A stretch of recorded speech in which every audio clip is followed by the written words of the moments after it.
C'est parti, mesdames et messieurs. Merci encore d'être les nôtres à Top qu'il faut toujours dans le cadre de votre l'essentiel de l'actualité. Voilà encore un réel plaisir de vous présenter ce nouveau numéro du 6 août 2024. Voilà encore, on vient rapidement par rapport à l'actualité, toujours comme quand il y a l'actualité, on vient rapidement pour vous informer comme c'est notre émission. Où est aussi Nini n'a parlé du peuple.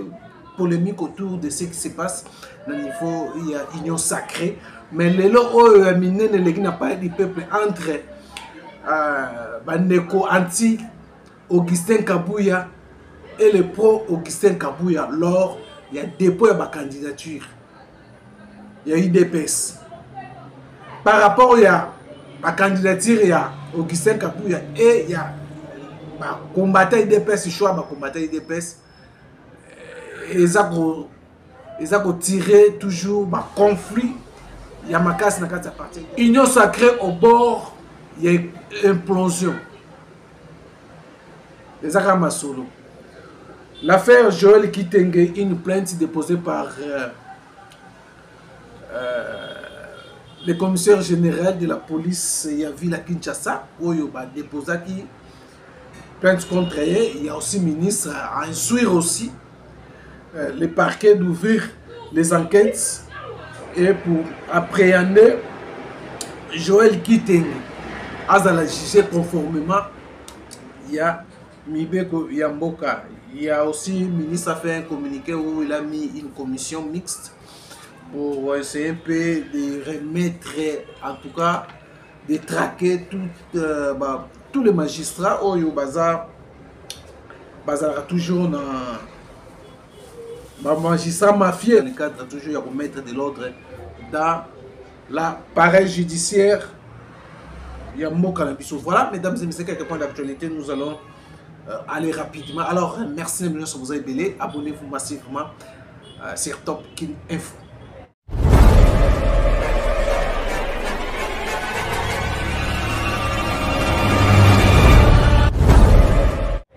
Voilà, mesdames et messieurs, comme je vous ai dit, Nini Leki n'a parlé du peuple, Guerre n'a parlé du peuple.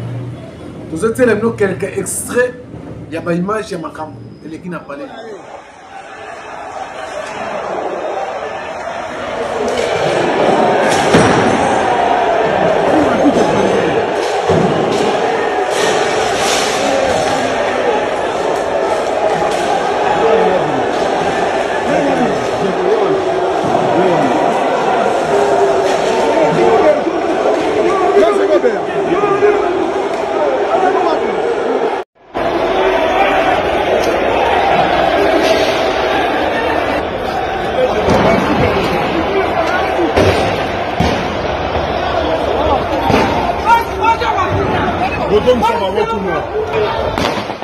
Maman m'a eu des pèses, Bapanzi,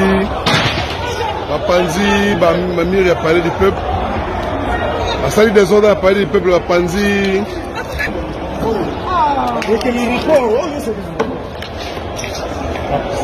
Bon, je l'ai présent dans le. Non, non.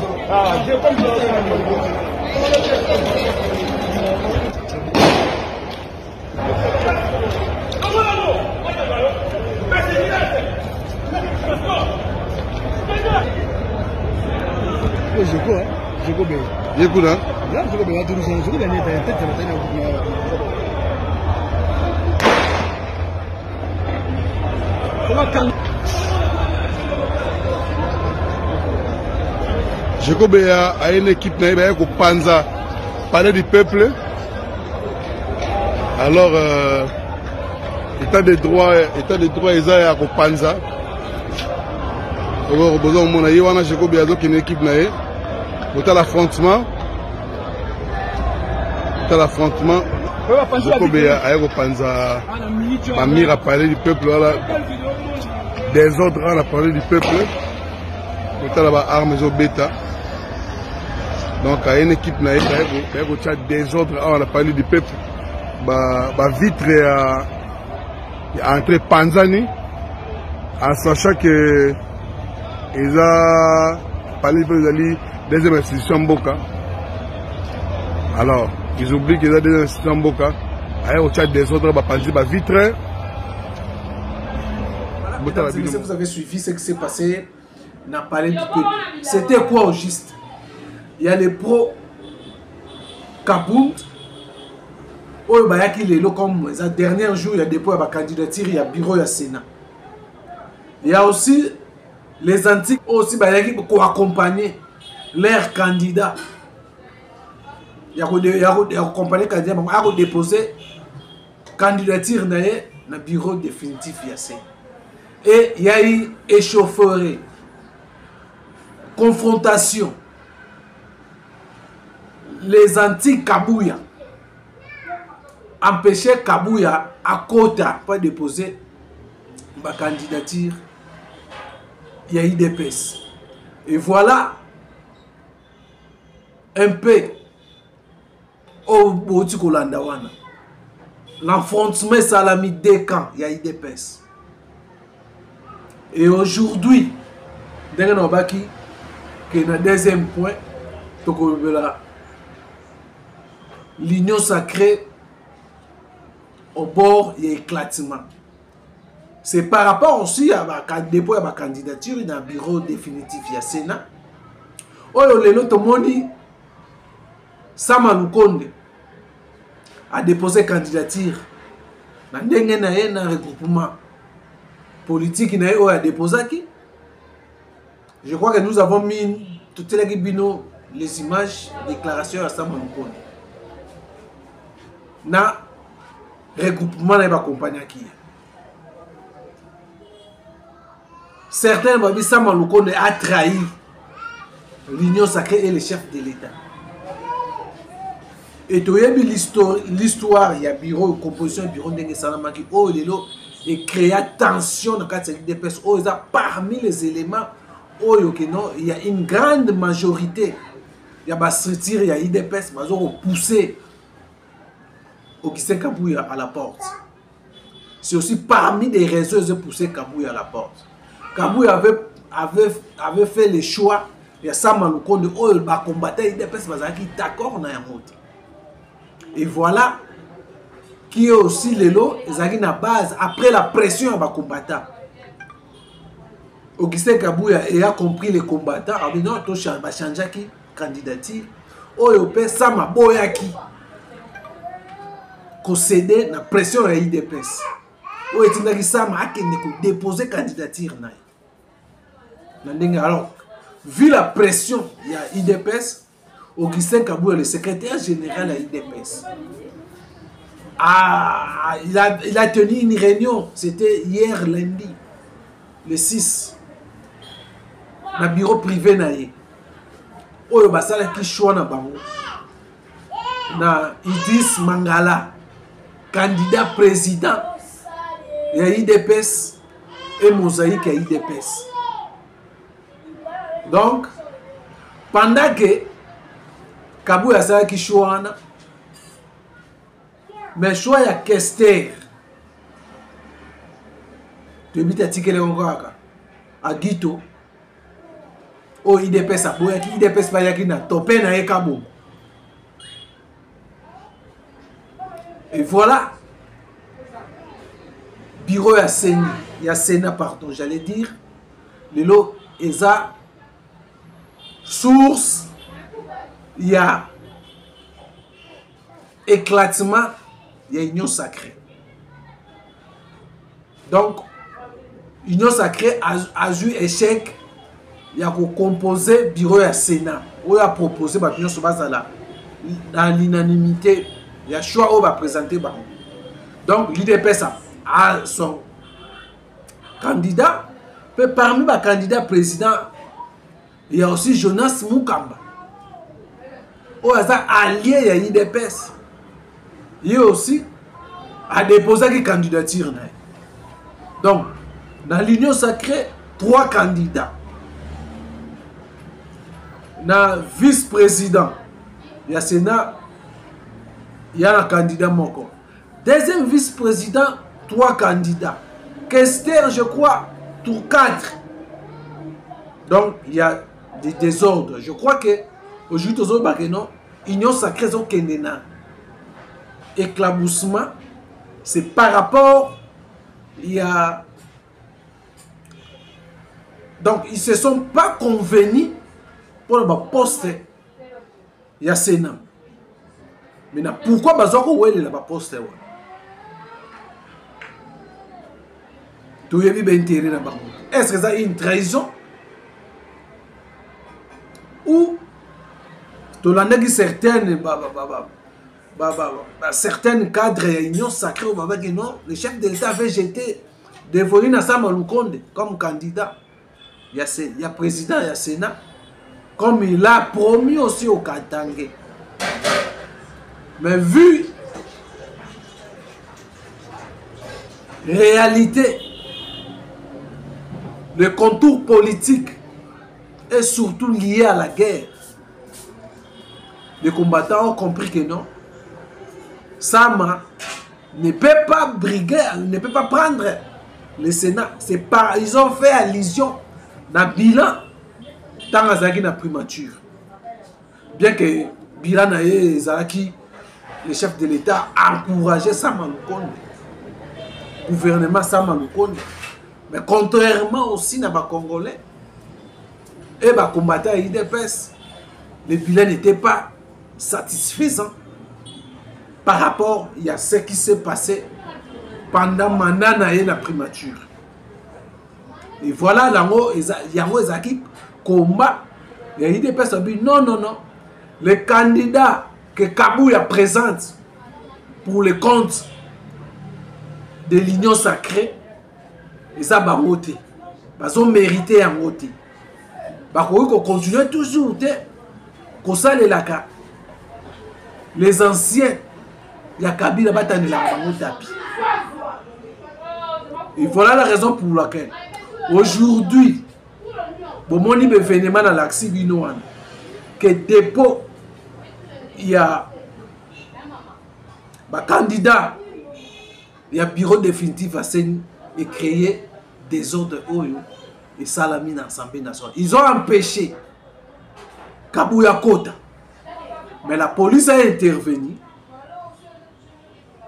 pour que a poussé le groupe au Bazabanti au Kisen Kabouya Libanda pour permettre à Kabouya Kota.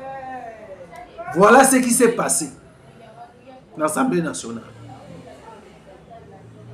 Lélo. Il y a une violation, Bamon va violer, parler du peuple, c'est inviolable, des ordres, IDPS a aussi créé. Il y a eu des casses aussi, bon, on a une image. Alors, mesdames et messieurs, voilà un peu ce que tout le monde a. On va prendre la question, il y a plainte contre Joël Kitenge déposée par l'inspecteur provincial, il y a la police.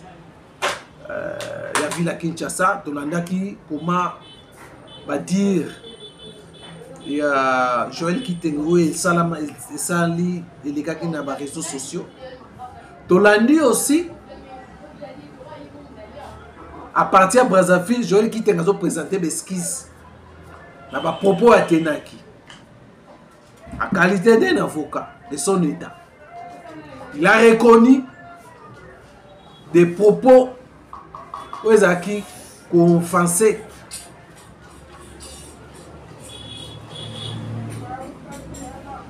général Kilimba Limba, inspecteur professeur il y a la police à Ville à Kinshasa. Malgré cela, Beskis Naï, on a dit que la Bino Bolanda. Il y a le ministre d'État, Moussa Moutamba, a aussi instruire les parquets d'ouvrir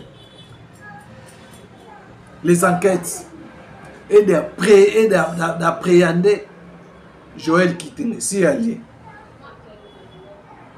Enfin, à répondre pour Azala, jugé conformément au prescrit de la loi par rapport à ma propos à Tenak. Alors, mesdames et messieurs, je vous convie d'abord de suivre Joël Kitenge place à Zali. Les esquisses à Sengi. La générale Kilimba Limba, il y a Ville à Kinshasa. Il y a mort par lobby. Soka Gondimango, aza obligé de rendre pardon, mais il a quand même reconnu ses propos. Ezalaki Mampé. Suivez. Et le dimanche, je n'avais pas d'autre choix que de se retirer pour la coquille s'affronter dans l'action publique qui était. Kilibaliba est couvert par une ordonnance du président de la République. Il est couvert par la loi portant statut, fonctionnement, organisation de la police. Et c'est dans ces prérogatives qu'il a agi. Et en pleine raison, connaissant la réaction de la réciprocité, j'ai dit décider, il y a qu'à se retirer à Kinshasa. Mais dans ma conscience, je suis resté tourmenté.